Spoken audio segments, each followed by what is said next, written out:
Kita awali berita pertama pemirsa, seorang ibu yang sedang hamil 5 bulan di Kabupaten Musirawas meninggal dunia diserang gajah liar saat menyadap getah karet.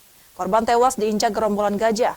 Saat kejadian, korban bersama sang suami hendak mengusir gajah yang masuk ke dalam kebun karet.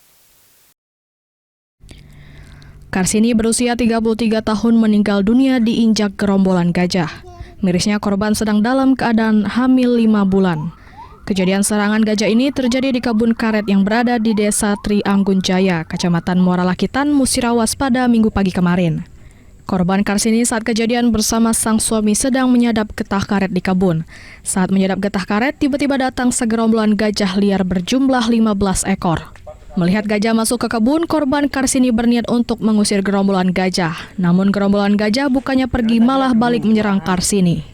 Akibat diinjak gajah, Karsini mengalami luka parah di bagian perut, sedangkan suami korban selamat dalam peristiwa maut tersebut. Diduga perkebunan karet tempat korban bekerja memang merupakan tempat perlintasan para gerombolan gajah.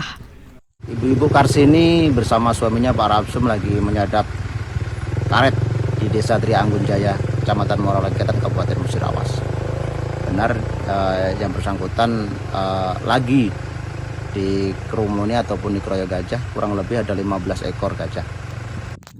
Karena dikhawatirkan hal serupa tak terjadi lagi, warga dihimbau untuk selalu berhati-hati dan waspada karena gerombolan gajah ini mencapai 80-100 ekor gajah. Dari Musirawas, Sudirman, iNews melaporkan.